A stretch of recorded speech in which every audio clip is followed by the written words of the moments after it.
The Hilltop Glove Podcast is sponsored by Mid Carolina Service Company. Mid Carolina Service Company is the first name to search for your residential or commercial HVAC needs in Lexington and surrounding areas. Just go holler at Jason and Clint. They'll hook you up on the air conditioners, on the restaurant equipment, refrigerators, refrigeration, ice machine repair. They've been doing this for years. I know them cats forever. Family owned and operated since 2006, they pride themselves in their quality work and customer relationships. Call 803-356-4153 or visit midcarolinaserviceco.com for a no obligation quote for service today.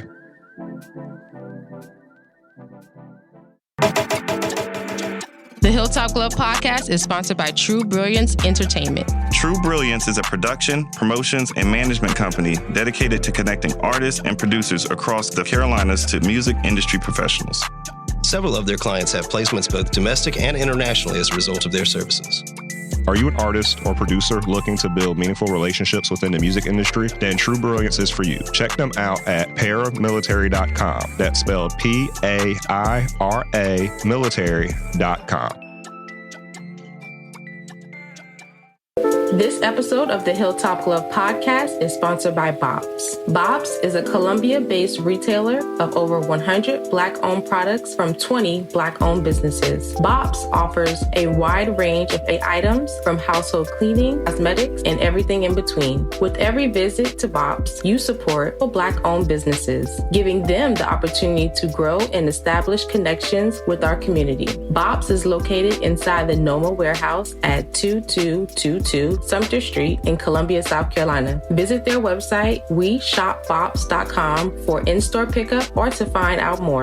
Bob's can also be found via social media on Instagram, Facebook, and TikTok at weshopbobs. When you stop by, tell them the Hilltop Glove sent you. Bob's brings quality Black brands to the Columbia community. The Hilltop Glove Podcast is sponsored by Red Rooster Sports Bar and Grill. Red Rooster is your neighborhood bar and grill serving the best wings, burgers, and baskets in the Met. Like the amazing food, the bar is always on tap, and there's plenty of screens to watch the big game. Red Rooster is the Midland's premier meetup spot for local car and bike clubs, fraternities, and sororities. Staff is dedicated to accommodating all kinds of parties and events. If you're looking to catch a game, have a bite, and a drink, look no further than the Red Rooster. Red Rooster is located at 7500 Wilson Boulevard, Columbia, South Carolina. For more information, visit redroostersportsbar.com or visit them on Facebook and Instagram at Red Rooster Sports Bar. Go where the winners go.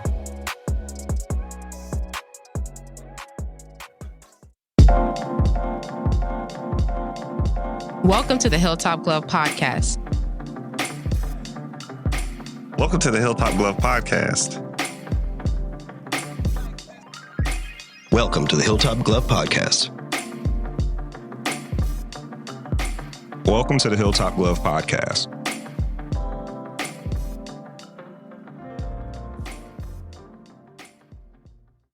Hey everyone, welcome back to another episode of the Hilltop Glove Podcast. I am your host for today, Tamaya, and I have these three lovely women here to celebrate Mother's Day with me.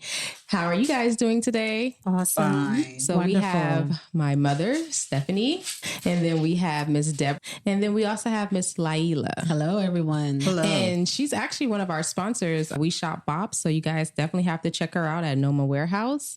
Thank you, ladies, for being here today. I really appreciate you. So today's Mother's Day. So happy Mother's Day. Yes. Thank you. Thank you. Thank you.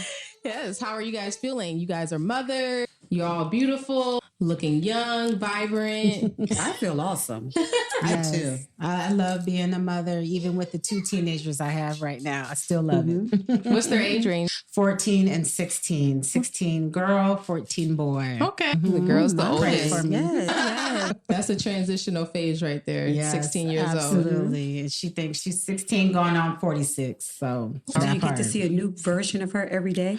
I'm learning a new version of me to deal with her version. That's a good way to put it. You know, that's a good way to put Yeah, it. she has taught me a lot to say that. So I'm going to be asking you guys a million questions because you're all mothers. I don't have a child, but maybe one day. So what's one thing that you would have done different as a parent? And we'll start with you, Probably, yeah, since I'm the youngest mother here and I have born children in the social media age. And so it's quite different way of parenting. So I would have done differently actually is to not allow my children on social media until they were in high school because they were so creative and learned how to do things without electronics. And as soon as they got social media, not just the phone, it was social media. As soon as they got on that social media, my daughter stopped drawing. My son stopped having these intellectual, creative, esoteric conversations. So I would have waited until they were like in high school, maybe even 10th grade before I would allow them to get on social media. And I think that's probably the only thing that I would have done differently. For me, I don't know if I would have done anything different. I enjoy my kids. I have a daughter who is Laila, and I have a son, Jamel. And I think, okay, now that I'm thinking back differently, I would have more woman-to-woman talk with Laila because I didn't get that from my mom as far as sharing menstrual problems, things that comes with it when you start. Yeah. She came to me like I did to my mom. I thought I had cut myself down here, put a Band-Aid. I didn't know anything about it. And so right there and then I should have known, I should have shared this with my daughter. And she had to come to me to tell me she started period. And I did help her with it once I realized she has it and stuff and showed her how to use the proper things to do with it. But I think that's the only thing because we've been close always. Because like you, I'm a kid at heart. So I was like, her friends was like my friends and stuff like that. So the only thing different is having a more mother and daughter talk about certain things. I can understand that. And what about you, Mom? What was one thing you would do different as a parent? What I would have done differently would have not raised my children the way that I was raised. I kept a lot of traditions early on. But luckily I had enough sense to see that it wasn't working. This is all three of my children are a different version or extension of myself. And it just wasn't working. And the pivotal point for me when I had an epiphany of that, because although was born in the 70s, when you're raised by older people. So for instance, my grandmother was born in like 1899. Wow. And she raised me. And so that's a difference of like, you couldn't necessarily speak your mind or talk. It was considered disputing. It was considered not having manners. And I was doing that with my children. And the pivotal point for me when I realized that I had to make a complete change was when there was something really big in Tamaya's life and she didn't come to me about it. I found out from my sister and she felt more comfortable talking to my sister. I'm just glad that she had an outlet. But once I found out, I realized that was the time for me to make an immediate change. And because Tamaya and I couldn't wait to have a daughter. And I was so excited about having a daughter. But then we bumped heads for a long time. And so, again, I grew up in an era where I'm not your friend. I'm not one of your little friends. I'm not little fools. So I didn't care that we didn't get along. And it was in that moment that I realized, oh, no, I care.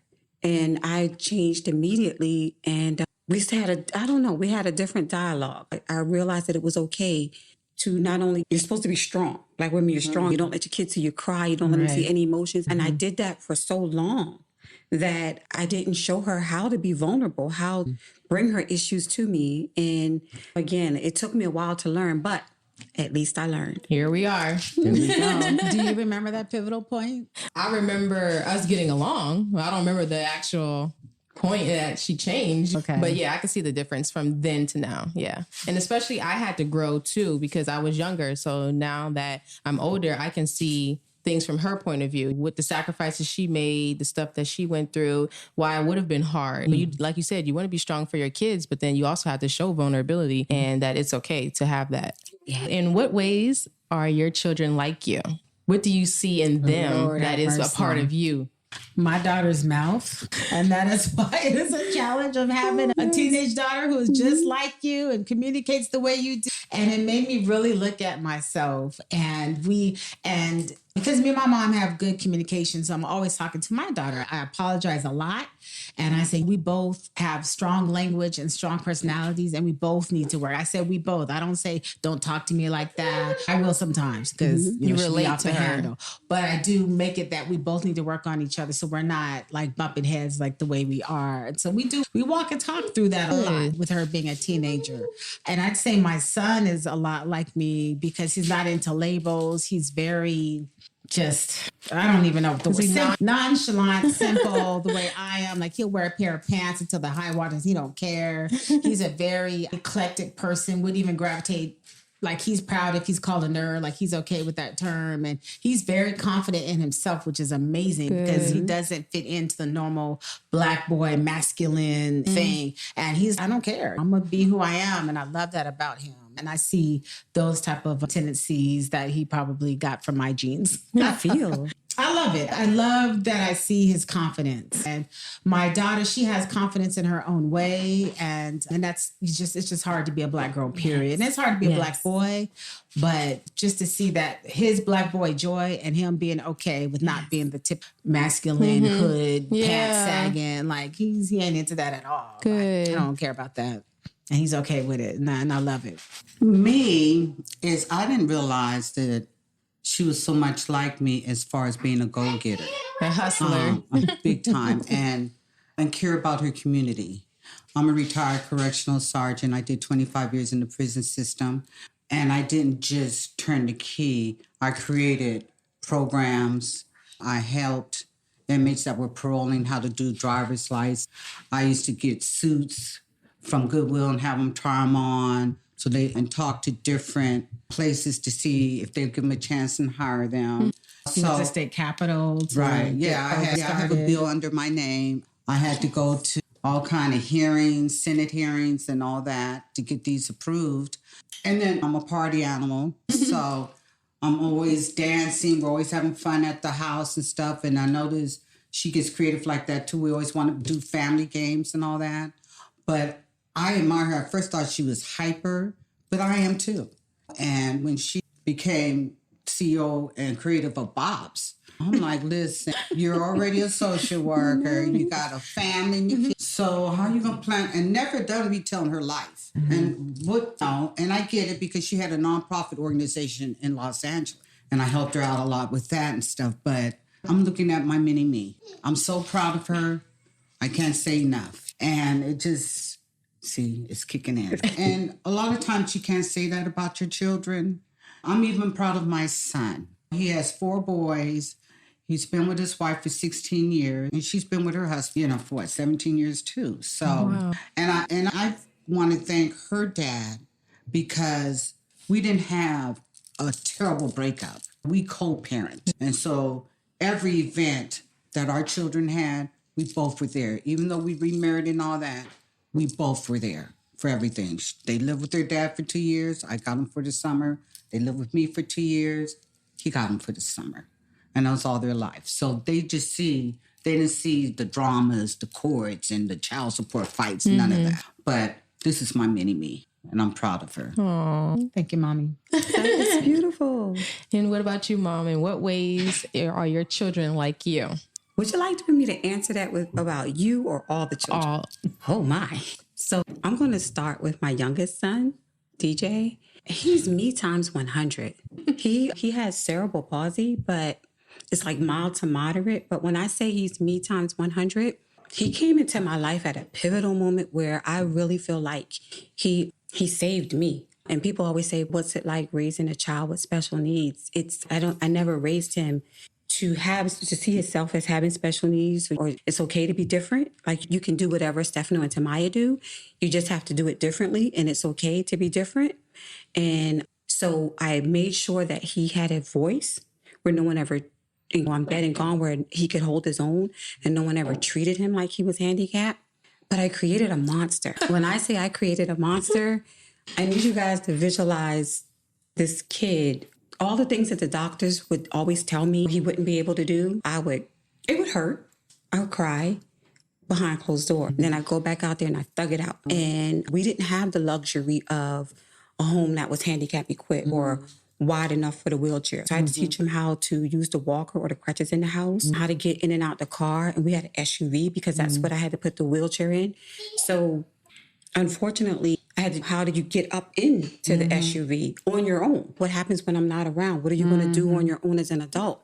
And the day that he graduated, I remember we had to sit a little further away, but as he was going across the stage, first they told him he could walk, and he practiced walking across the stage, and he was so proud of that. And he doesn't see himself as handicapped. And then when we got there, the day of the graduation, they changed it and said, hey, we're behind schedule, and we need you to be in your wheelchair and wheel you across. And he caused the scene. He was like, that's not what we discussed. That's not what we rehearsed. He wasn't afraid to stand up for himself. He did not back down. Good job, Mom. But he compromised. And then when he compromised and they called his name, they were calling the names really fast, he didn't have the opportunity to wheel across. And he stopped. He held up the line. He made them call his name again, and he wheeled himself across. Like, he can hold his own. And he's not even afraid to stand up to me. So he's a monster, but he's my little monster. There you go. And I wouldn't trade it for the world.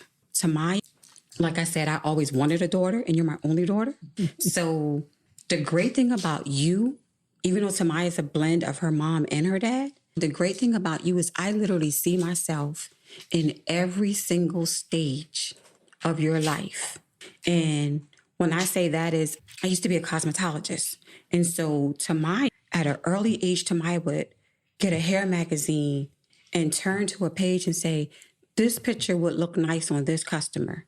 She had I recognized that she had the eye, the artistic eye. So then when she started, and I'm talking about pre-K, when she was like this, so 3 or 4 years old. So then when she started kindergarten and in elementary school and she would draw, I saw she had the eye for art. And I said, make sure you tell your teachers to save your artwork so you can give it to your mother.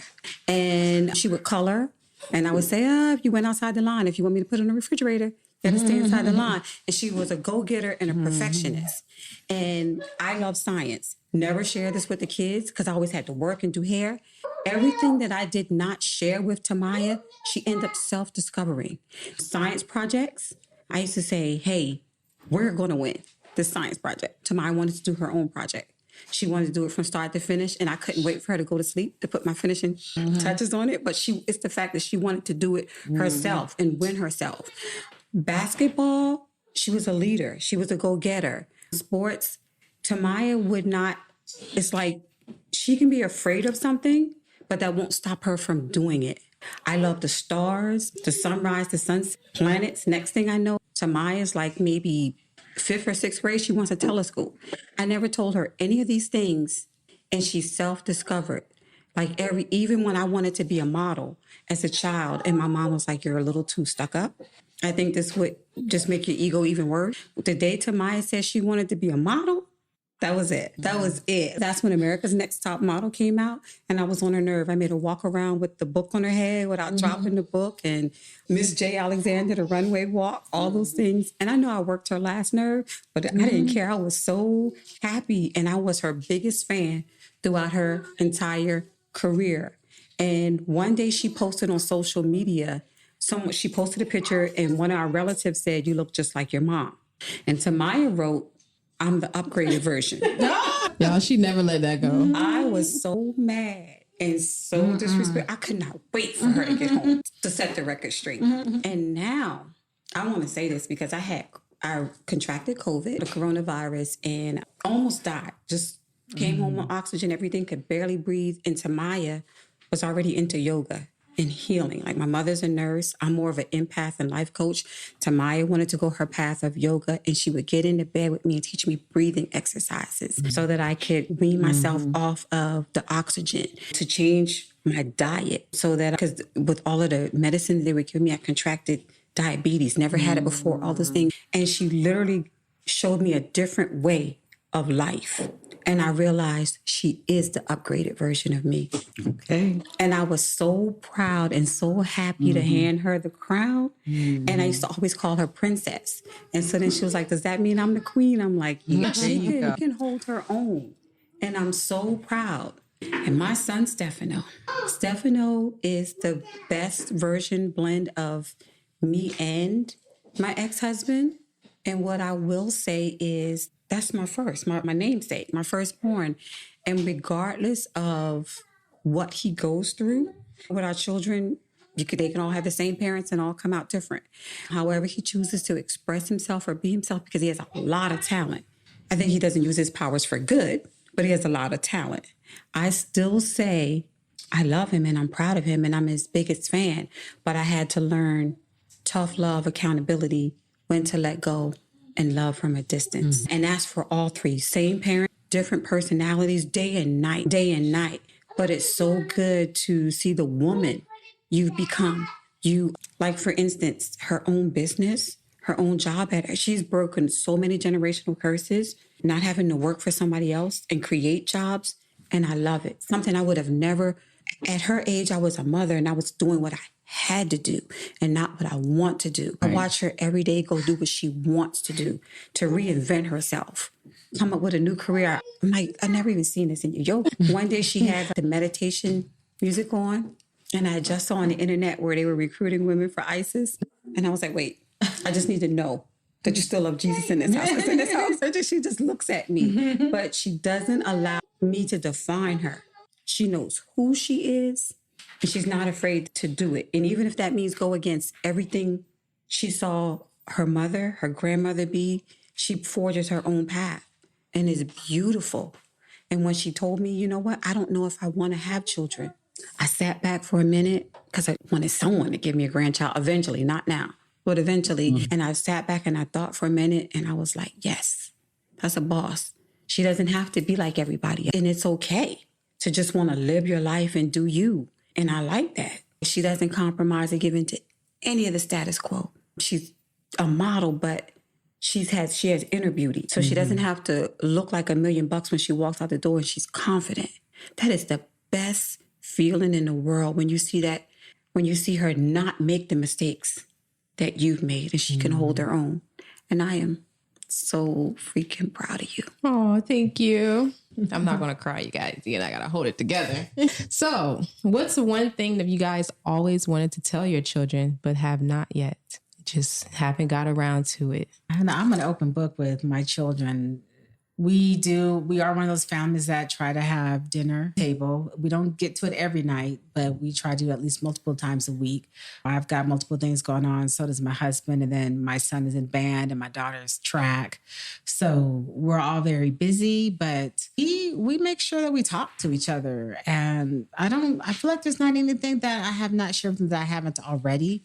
I think I talk too much because they're like, you already told me this before, or I get the eye rolls like, all right, let me just step back and allow them to be them. But I don't really have anything that I have not shared with them that I haven't already. That's good. And I think that's with me too, huh?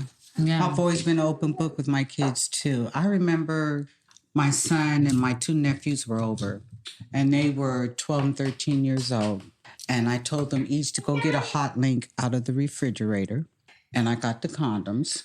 And I showed them how to put a condom on because we're not having babies here. I said, and I even told Laila and my son, y'all can't have babies until I start looking like a grandmother. So, my mom the same way. So my kids were like, okay. So they waited. How old were you? I was 29 when I first had my first and child. my son was 26. So I'm like, they're like, listen, you're not going to ever look like a grandmother. We're going to have kids. Our spouses now want us to have kids. I was like, go ahead. Can we sacrifice now? But I've always been an open book. Now, probably when they were little, what I hid from them is like when I smoke weed or something. But otherwise, We knew. See? Kids are always watching and listening. And you know what? And you don't think of that. Because my thing is, I'm the oldest in my family. So I had to take care of 3 sisters. And because both my parents work Air Force military brat. And I always said, I will never have her babysit her brother like I had to babysit my kids because it robbed me of my childhood. And I wanted my kids to experience of being a child, a teenager, and an adult. I'm there if you need me, but I pushed them out there. You got to go figure out life yourself sometimes because I had to. And I left home at 17. I was still in high school, had my own apartment, car. I was almost like a dude growing up. Always kept jobs and this and that. And I said, no, my kids were latchkey kids. I had to trust them with that because I couldn't afford daycare and work, whatever. But I was open book. I didn't really hide too much from them. Ooh. Now, I'm very opinionated, sometimes too opinionated, and I'm very vocal. But I would say I think the advice that you give your daughter is different than what you give your sons. And believe it or not, Tamaya, I really never really gave you that much advice on love. I always wanted her to find her own way because I've lived my life and made my mistakes. But I will say, I will give you this. Now, because she's stubborn, I'm a rebel. She's a rebel. We still do what we want to do. So that's probably one of the reasons why I never gave you relationship advice. I just trust you, and I would just pray in the background. Wouldn't give an opinion, but you could tell if I didn't like. It's obviously clear if I don't like someone that they're dating. But I don't give feedback. I would say in love, for love, I can't say that this rule applies for everything, but one of the things that I would like to tell you that I've never told you is that we live in, when you mentioned the social media dispensation, so we live in a dispensation now. When I was growing up, it used to be more men than women, but now there's more women than men. And the ratio now is like 2 women, 2 to 1. And so it's changed the dynamics of men and love and relationships and with social media. And I would say you bring so much to the table. You have so many good qualities and assets. And, based upon social media, it can change the norms. That I would tell you to never allow anyone to treat you like an option when it comes to love. And I don't care how much you love them. And at that very moment, if a man has to decide between you and someone else, you should immediately remove yourself from the equation. When people or when a man does not appreciate your presence, give him the gift of your absence, because you bring too much to the table. He may not see that moment, but when you're gone, they'll try to replace you in every woman that comes along, and they'll never be able to duplicate you because there's only one Tamaya Allen. Yes, I definitely agree with that. And another question for you ladies is, what is one thing that you wish you knew before becoming a parent? What's something that blindsided you, or I wish someone gave me advice in this area? The only thing I can think of is before having children, be intentional. It's no longer acceptable just to be having kids, Like who you're having that child with is important. Children need a mother figure and a father figure. And sometimes the father figure or the mother figure is not good for the child.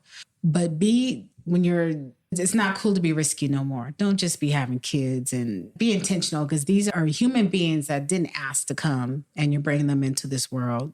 But when you're having a child with someone, know you're having a child with it. Have conversations. I know your thoughts on raising. What are some of your principles and your goals and some of the things? Because a lot of times with relationships, people don't realize the way you wanted to raise a child could be totally different than the other person. Right. And it can clash a lot and have a lot of unnecessary conflict, and the child is in the middle of it. So I would say, more reflecting on who you're having the child with, is I wish I would have had conversations like that before either getting married or when I'm dating someone or thinking of having a child with someone. Have those conversations. What are your thoughts about this when raising a child? When they get older, what kind of things do you want to teach? What kind of generational curses do you want to break? What kind of generational wealth do you want to build? Like, those are the type of conversations you should have with a person before you even think about having a child with them. And then, like, in this day and age, if you're not even on that level about somebody, wrap it up, please. Wrap it up. Use birth control, because it's just, in this day and age, you just really just can't be having kids just for the fun of it. It's not right. It's not cool. And I'm going to bounce off of that, because I remember telling her, I was young when I had her. I was 20. And I told her, I went to her dad. We didn't get married when I got pregnant. This portion of the podcast is brought to you by Lynx Recording Studio. Lynx is a premier audio and video recording studio in the greater Charleston area with 4 completely different booths, multiple peripherals, and 4 producers. They have the ability to service all facets of audio and video creativity. If you need to record a song, a podcast, create a demo, or even take headshots and complete drops for Hollywood film, they've done it. Call them at 843-879-9386 or find them online at lynxrecordingstudios.com. That's Lynx, Lynx, recordingstudios.com. Because I'm always against the grain. No, I'm not marrying you because I got pregnant. I didn't believe in abortions. But I remember telling her, girl, if I had went to your dad's family reunion before having you, you wouldn't have been born. So we started laughing because they're football type family. They're built like that. And I was like, girl, if I had known. I said, but I'm blessed that my children are the bomb.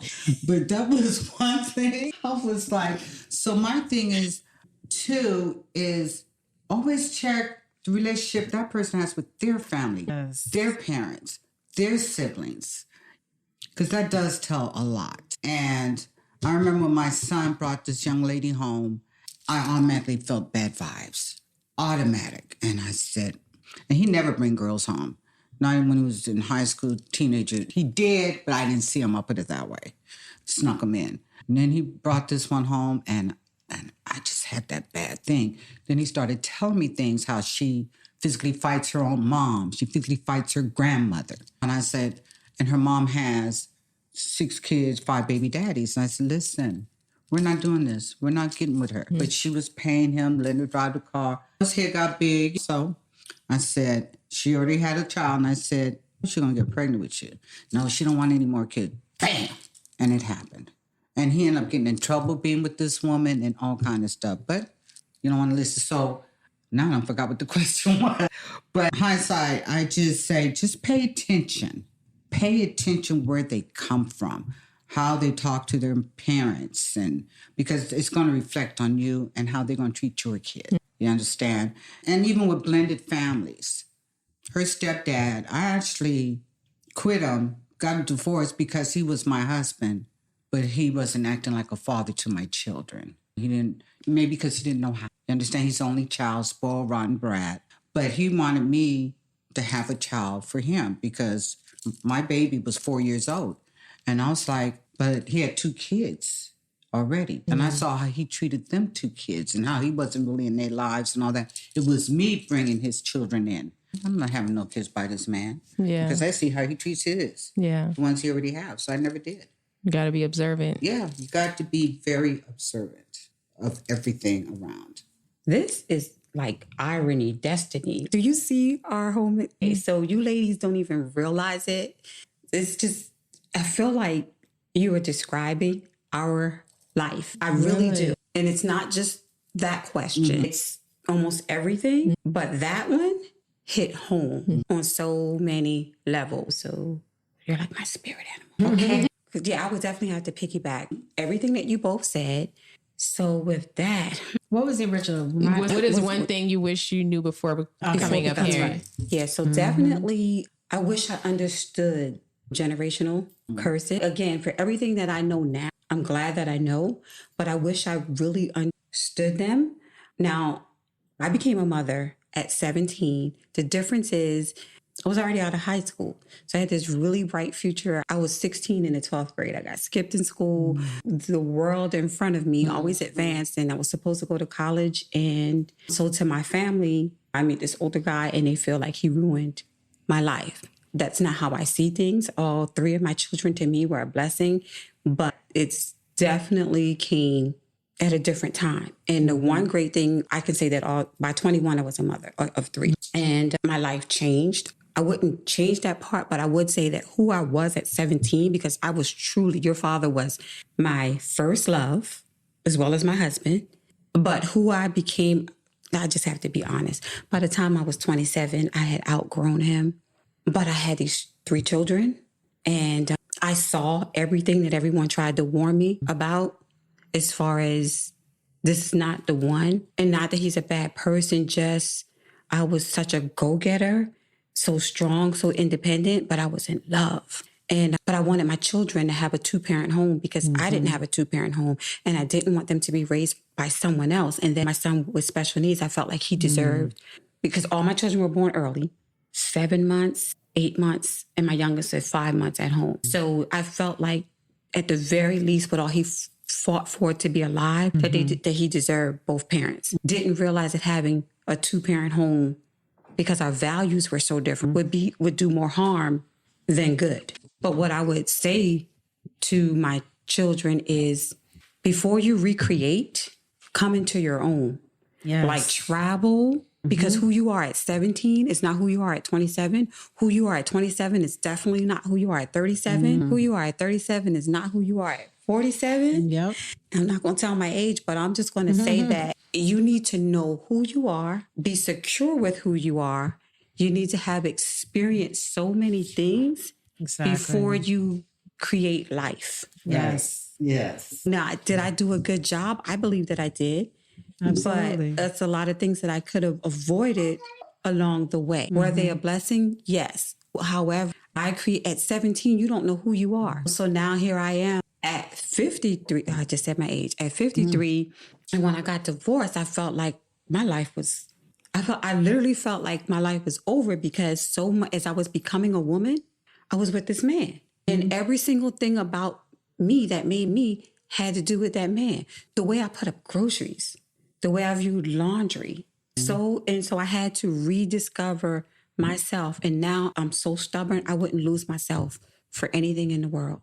I will walk away so fast and end the relationship before I lose myself. I'm like this. Next. Yes. I don't. Next. Yes. Letting go was, it was well, you know hard what? Because we to do. get to that point now, because we know. We That's know now. years, experience, and wisdom, and knowing yourself. And unfortunately, we as women, our confidence and our self-worth just comes so late in life. So that's why I talk to my daughter so much. Even later as Black women, though. Yeah, absolutely. Even later as Black women, for some reason, it's not just women, because it's still not even an even playing field when you're a Black woman. Yeah. And when I listened to your story, I was like, first of all of us are natural born leaders. If you think about it as Black women, we have to fight. We had to fight for every single thing. So imagine you getting a legislative bill, like me fighting for equal rights for handicaps. Just to get a handicap parking spot when we lived in that apartment complex. It's like we have to fight 3 times harder to be treated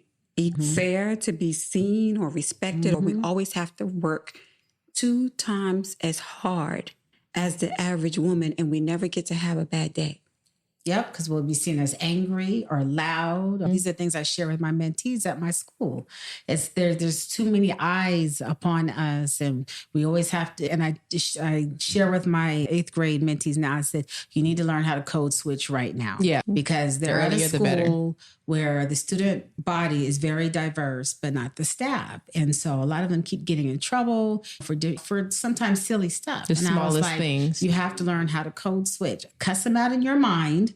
But how you need to control your side of the street. You don't let others affect you that are on the other side of the street. Just control your side of the street. And we do carry a lot. Black women are winning right now. We are winning, but we will still be seen as less than, even though we are winning. And all eyes are always on you. Like Always. Even in the school system with the kids, some of them might be prejudged just because of how they look. Right. The teachers Or or how the they're staff. dressed. Yeah. When I started Department of Correction, there was hardly any females, period. So I got the double sword, being a female and being Black. And I got harassed a lot from white officers calling me names. And this is my wife. I would never have her work in the prison. And then I'm a strong Black woman. I'm glad she don't.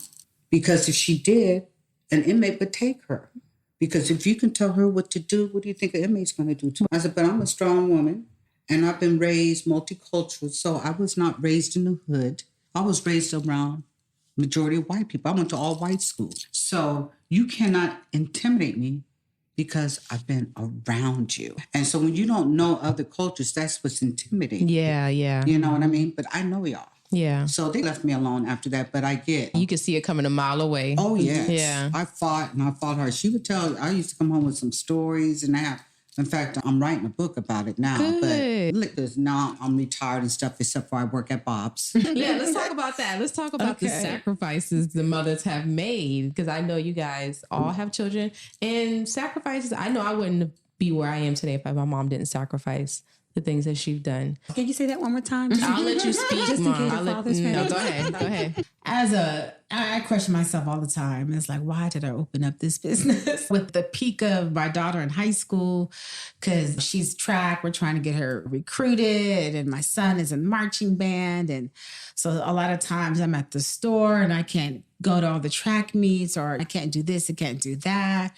And my daughter, she really seeks my approval and really wants my opinion on everything and all this. And I'm not there all the time. And so I feel bad. I'm always feeling guilty as a mom. Always. Am I doing enough? I'm not there enough. And even though what I do a lot is for the family. And then sometimes I will just sacrifice closing the shop down early, or I will sacrifice other areas to make sure I am there for my children. But it's always a challenge. I'm always questioning myself. And that's one thing I did not know, I wish somebody would have prepared me for, was always questioning if you're doing a good job. It was interesting the other night so Bob's is located inside Noma Warehouse, and Noma Warehouse had a band perform the other night, and there was this Black musician on there, and it was a song about his mother. It was a very toxic relationship they had. She was a drug addict, and he cried on stage singing about his mom and how he was hurt and all that. And I'm just sitting there. I felt like I conjured up the spirit of all Black mothers. And I talked to him afterwards. I said, I don't know what the relationship is with you and your mom. I said, but can I give you a hug on behalf of all Black mothers? Because we are always questioning, are we doing right by our child? And sometimes we fall short, and so we hugged and cried. And he was like, thank you for that. I needed that. So that's just one thing that I wish someone would have prepared me for, is you're always questioning, you're always worried too. Always worried. I don't know, how does mom sleep at night? Because I'm always worried about my child. My child drives, and I'm always like, oh my God, when she gets home, and constantly. So now you know what I mean. Absolutely. Yeah, that's what they don't tell you. They don't forget. And I forget because what my parents went through. Right. With me. So now I get it. But what I do admire what you do when your kids come home, that I never did with you and your brother, you always ask them, what's your rose? And what's your thorn? And what's your thorn? Every day she'll ask them that. And I was like, I just sit back, where'd you get that from? I never do that. But I didn't really sacrifice because, I always consider myself a single mom. So I always had to work. But I always made sure I tried to be there for every little event that they had. She can't sing. She was in the choir. But I supported her. But I supported her. But at the same breath, I'm a kid at heart.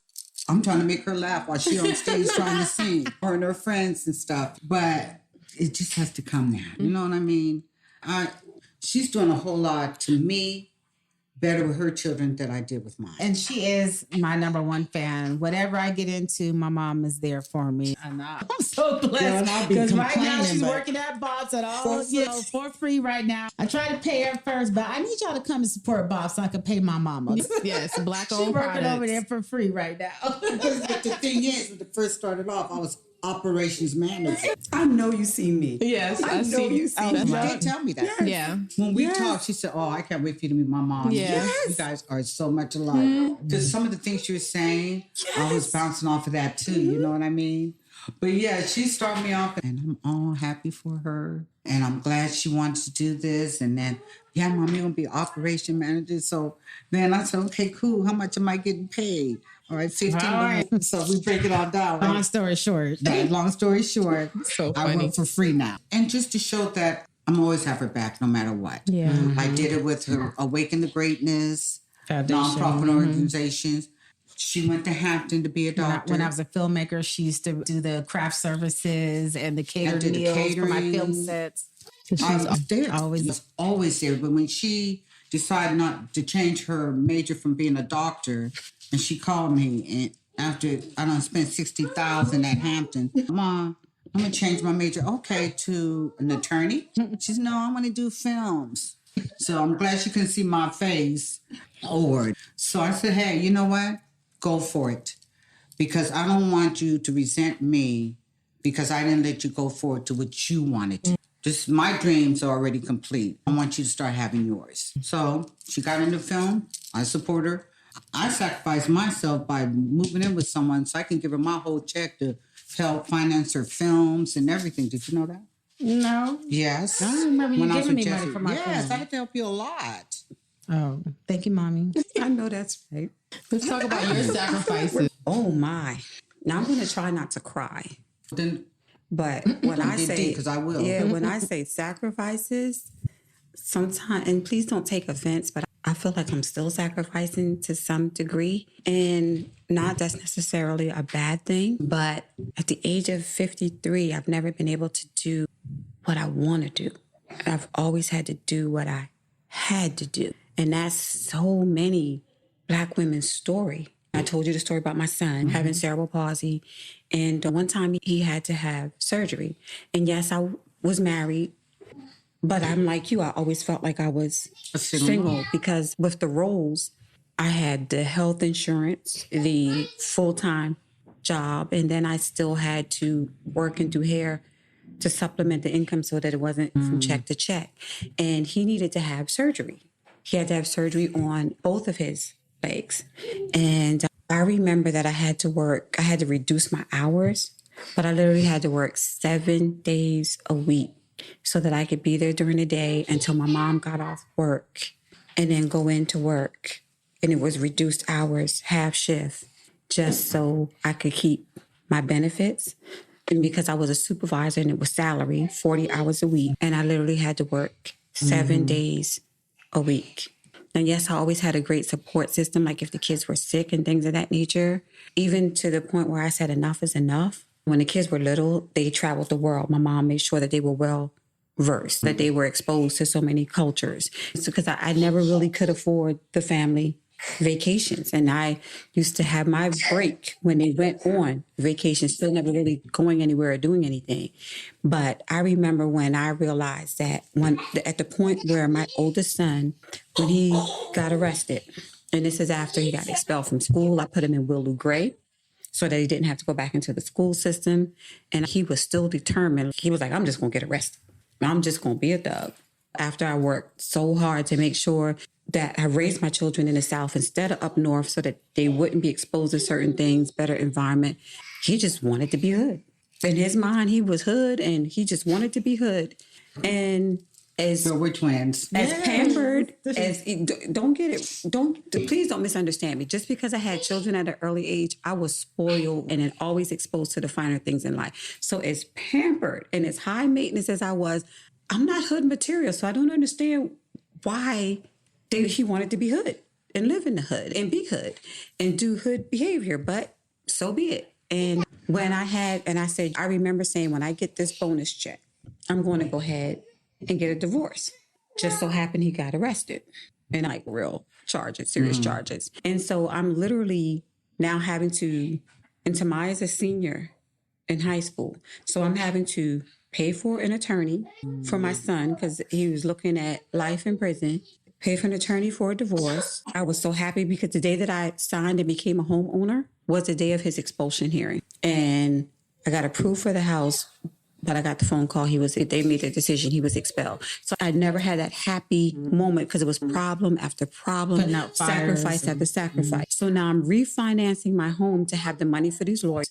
Now Tamaya graduates. So how do I tell the one child who is doing everything that she's supposed to do right and not giving me any problems, I don't have the money for her to go to college? So I refinance on top of refinance. So this is how I managed to get everything in a divorce, keep it all, go through all of this, having all at one time, and then lose it all and have to start all over again. With, I'm talking nothing, and rebrand, rebuild, and then finally get my own place. My kids are grown. Everybody's out the house. And then Tamaya wanted to have her own business. And I didn't like the relationship she was in, and I felt that she needed to come out of it.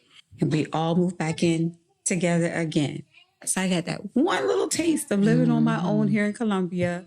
And then I gave it up and found a place big enough because we all had our own furniture to move in, because I was so happy that my daughter did not want to work for someone else and wanted her own job and her own career. And I remember what it was like to want to be a model. But And my mom said no. isn't that funny though? Like we're saying how different boys and girls are. Because my son was the same way. What you just said, that's what I was going through with my son. He wanted that thug life. That thug life. I remember when he was playing football in the Little League. And we lived in a nice big old house, the pool, the whole works. And we had to go in the hood for him to play ball. And he was so excited. At 8 years old, I was checking that out. Oh, we're in the hood. He was happy that instead of hot dogs and hamburgers at the concession stand, they selling ribs and wings, chicken wings and stuff like that. It fascinated him. And then I guess seeing stuff on TV, Thug Life on TV, those was his heroes. But you that know goes what I mean? back to what you said about the social media and the TV at an So early I'm gonna age. do my son in and out, constantly money. Got him in the job corps. He gets kicked out. Go back and fight. Get him back in. Gets kicked out again. I had to literally sit in his classroom when he was in high school. So I did sacrifice. I had to concentrate so much on him because I knew she was good. Right. You know what I mean? So I didn't really have to do too much with her. But I had to put so much energy on this boy here. And he never saw it that way. He always never- felt like I was the golden child. They always feel like that. That's how my brothers feel about me. So do you women feel like boys need more attention than girls? No, they just need good male influence. And just because they have a daddy in the home, that doesn't mean they have a good male influence on And how that to was teach them how to be a stepdad. proper man. Exactly. That's what I said. You're my husband. You're not being. Why do I have to get mentors for my son? And he has a father at home. And her dad, like I said, we took turns with them, but he wanted to be Playboy of the Year. So his thing was just traveling. So I let him do his thing because my turn is going to be, you know what I mean? And so when you don't have, and I was constantly arguing with my husband all the time, take him to practice, go to some of his games, show him this. He never would. So boy, bye. Yeah. You know what I mean? Yeah. Because I was raised with all girls.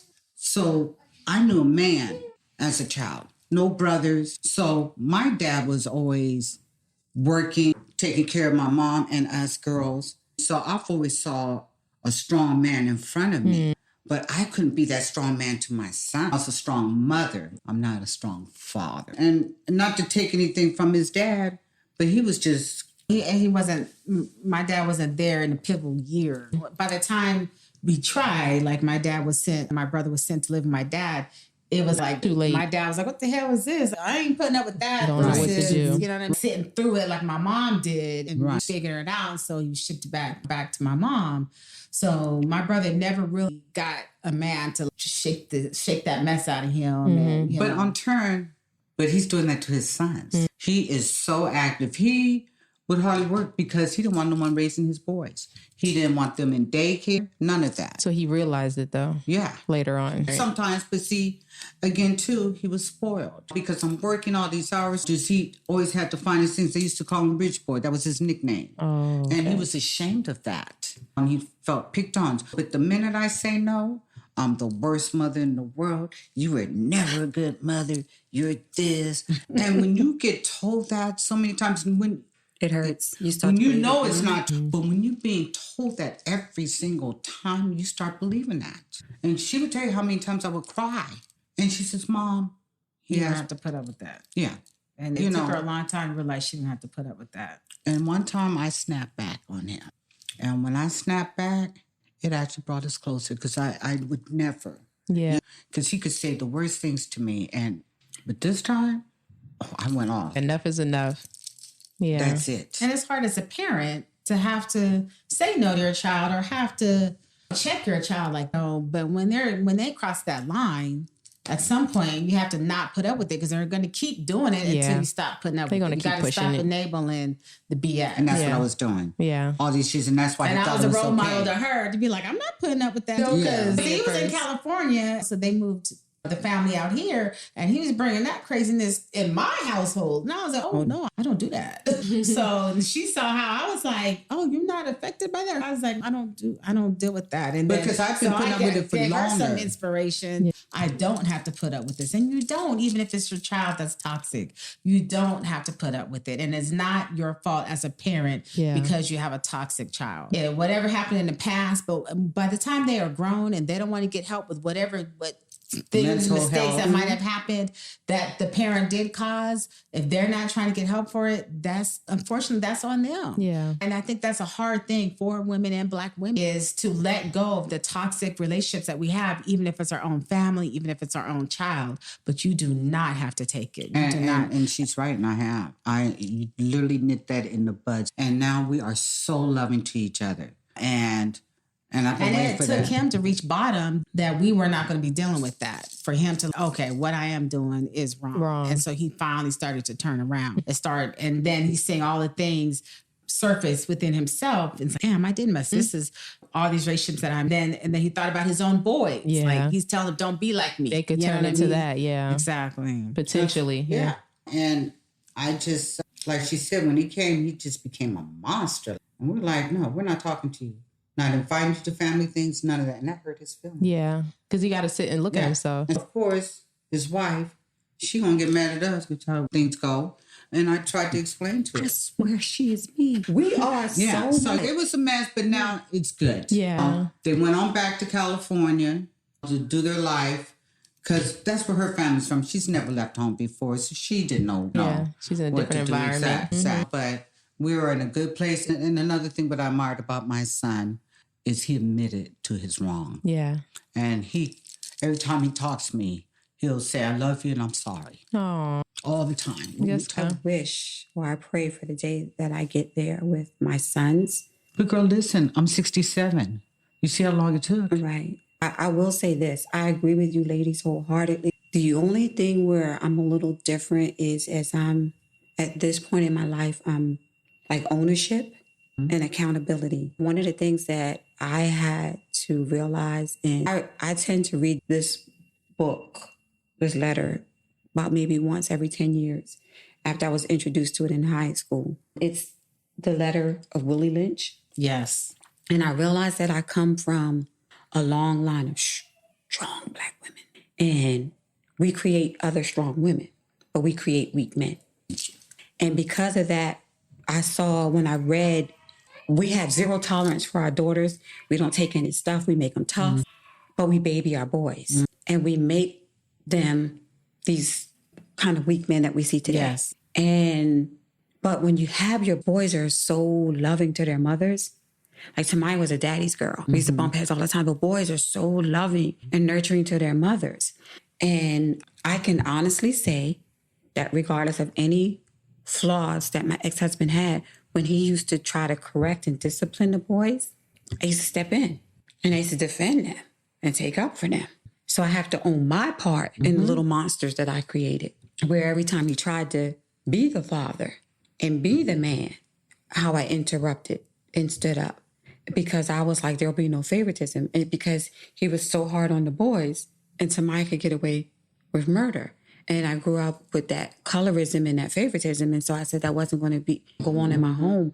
But I was doing the wrong thing because I was stopping him from, he saw himself and his sons, and I was stopping him from correcting those behaviors, those top behaviors. And so I have to own my part in that now, in the little male monsters that I have. And so again, with the generational curses, and I grew up went on to be corporate and executive and in leadership. And then my husband was a blue collar worker.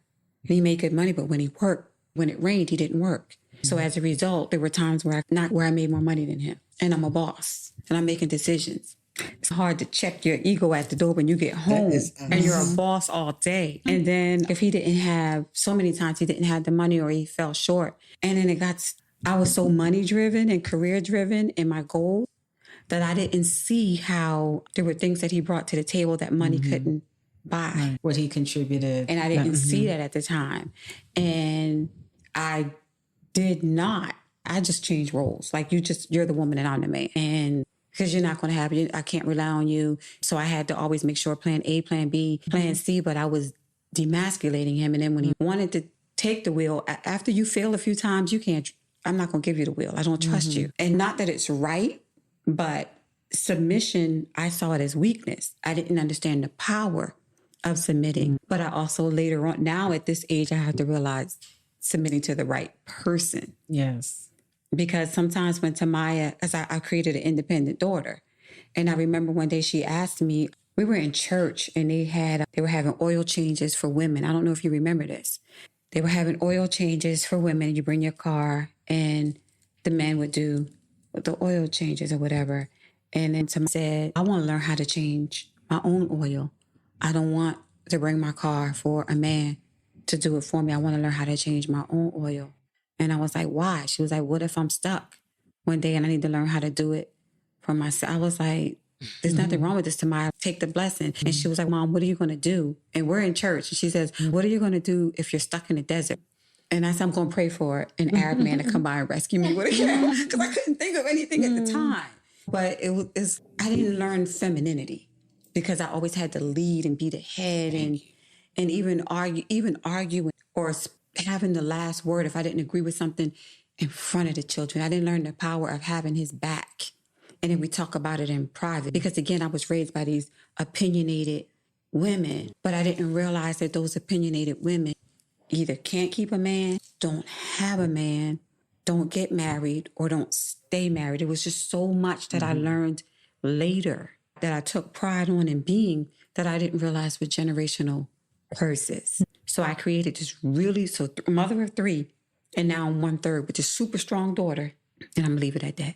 But I'm going to call those things that be not as though they were. Yeah. And speak life in my boys. But I can't just say that it was all their father's fault because I have to own my part. And what I did as being the leader in the head and not understanding femininity and dominating. More masculinity. Yeah, that's for my son too. Because my second husband was very passive. So I was the shop call. I did everything. The bills, he got allowance. I just ran everything. And it's not until now, at 67 years old, I'm actually being a little submissive. Started seeing this guy and I'm breaking the barriers. He's steady. He clowns me. He says, listen, between the two of us, I'm the only one with the D. Yeah. Calm it down. Yeah. And I appreciate it. And at first I'd be ready to be confrontational. And I'm learning myself. Let him take the wheel. Let him take the wheel. You have to tell yourself to shut up sometimes. Yeah. Just shut up. Yes, just let him take the wheel. And I'm learning that, even with her dad. Because even her husband, when they decided to move to South Carolina, her husband called her dad and said, man, I don't really want to move to South Carolina. But my wife, Layla, she's adamant. And her dad told him, let me tell you something. She's just like her mom. You better watch out. Once she sets her mind on something, she gonna do it regardless. Yeah. So either you're gonna be with her or get left behind. That's it. Yeah. And Layla came without him. Next thing you know, here he comes. One plane. So I get that, girl. And you know what? The thing is that we have so much in common and similar experiences. That's just the two of us. Look at all the other women. Yeah. So that's why we have when you look at the men in the prisons, these are from mothers like us. Yeah, I would tell that Black woman, that corporate leader, when you get home, still let your husband lead. It's not weakness. It's allowing him to be a man. Allow him to be a man, but most of all, you don't even understand. I am just now in the relationship that I am learning the value of like a man making sure that all of your needs are met, asking you need anything. And I won't say it. I refuse to say it. I can say that my greatest thing I used to always say, I take pride in that. I will never, ever need a man for money. And like when he gave me money and he said there's more where that came from, I felt humiliated. Like, what? And then I had to realize things like every week making sure my tank of gas is like the little things that I imagine being grown, not realizing that because you're so busy, the roles are reversed. You're so busy being the man. And like now knowing that I don't have to want for anything. If I'm having a bad day, that I can tell him about it and he'll fix it. I always had to come up with a solution. And I was an overthinker, a plan A, a plan B, a plan C, and worst case scenario. Just hearing I got you and then seeing I got you. Now, blame it on menopause, but I'm feminist. I don't know what. Yes. Me too, girl. Yes. I'm serious, yeah. I definitely want to thank you, ladies, for being a part of this episode. And I really enjoyed all of your feedback. I will be taking each points from each of you. Do you guys want to give any shout outs or drop where can we shop Bobs? Okay. At We Shop Bops on most social medias, and WeShopBops.com is the website, social media for my shop that is called Bops. We are located inside Noma Warehouse at 2222 Sumter Street. It's like a mini Black department store in there. We've got everything. We've got gifts, we've got apparel, we've got hygiene like deodorant, toothpaste, toothbrushes, cleaning supplies, home decor, all by Black businesses. So please come and stop by and shop and support, because we want to stay in Columbia. You don't have to go to Atlanta to see an influx of Black businesses. I've got it all in my shop. So please come support and shop so we can stay in Columbia. We are here for Columbia. And definitely see Miss Deborah.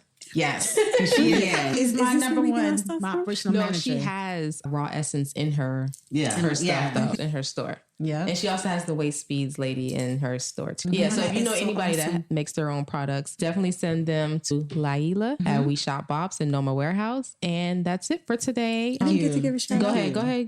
I want to give a shout out to the Art in Me Yoga Studio, because so many African Americans aren't diverse and we don't really understand the power of yoga, the power of our breath. We think that's more of the Hindu culture, but believe it or not, self-care is self-love, and it doesn't take away from your relationship with God. It is spiritual, and the power of yoga and meditating, and Tamaya does a really good job of meeting you where you're at.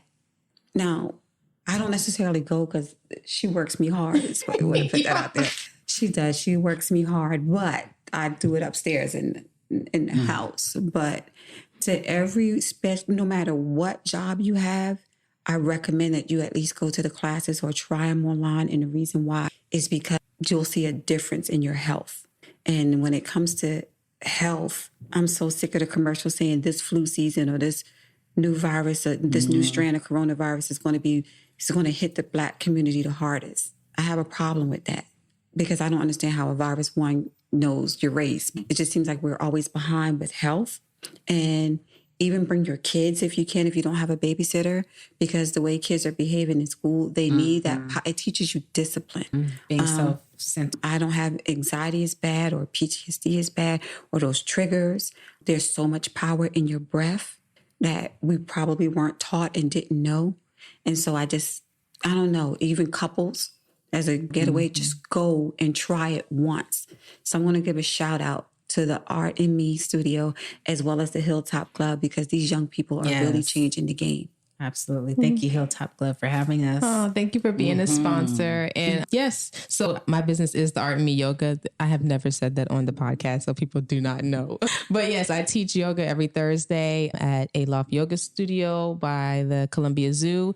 And you guys can find me on Instagram at Maya_Maya. You can click the link in my bio if you want to purchase tickets or if you want to listen to the podcast. So thank you guys for tuning in today. Tell someone you love them. And again, happy Mother's Day. Happy Mother's Day. Happy Mother's Day.